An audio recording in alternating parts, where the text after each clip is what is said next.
on Rocket Ismail's suspension. We'll be right back.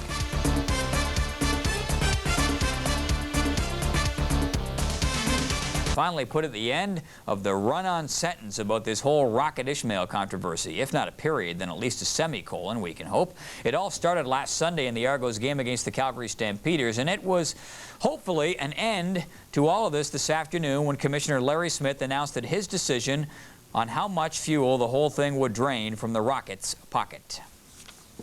Chance to field it. If you haven't seen it, this is what the fuss is about. The Rocket, with no history of this kind of behavior, simply blew a gasket during a brawl at the Argo bench.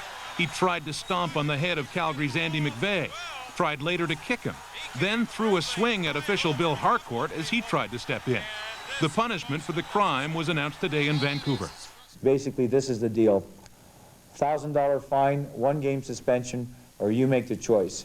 You voluntarily pay $10,000 to the Special Olympics in the Ontario chapter. I do not have the power to impose this on you, but you make the call. Ismail chose to pay the $10,000 and he won't miss a game. I'm grateful that I did have the option, and I think the second option is a lot better than the first one because more people can benefit from it than not, I'll say. Do you find $10,000 to be an excessive amount of money? Yeah, I find anything over $5 to be an excessive amount of money, but hey, you know, it's like the situation warranted it. Rocket was a first-time offender, and I don't think it's any kind of special case. In fact, I think it's kind of excessive the amount of money he has to pay to get out of it. I think basically the punishment fit the crime. I mean, I think actually as a football team we got out of it pretty lightly. The commissioner made a decision. Whether we agree or disagree, he still made a decision.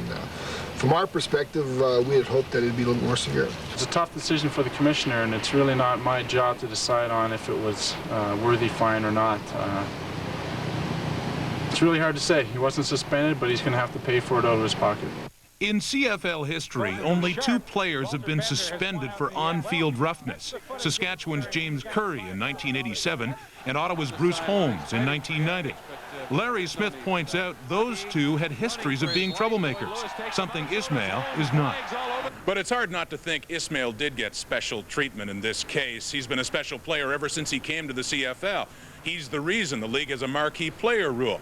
He's the first in league history to have a choice of punishments, and one of the very few who could afford the option he took. And with the Argos' next game against the Lions in Vancouver, suspending the Rocket wouldn't help sell tickets in a city that needs all the help it can get. Larry Smith said he thought about that, although it did not weigh into the decision. Obviously, and anyone who says differently is a fool. There's obviously a value to have your marquee player playing to draw fans. There's a bigger question then also is, should the fans themselves be prohibited from seeing a top player, especially if that player has never had an incident like this before?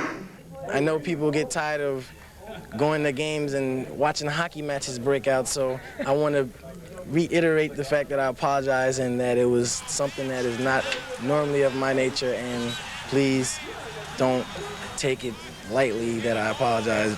And with his apology, Ismail has paid a price. The only question is, was the price too much money and too little time? Rod Smith, TSN in Toronto.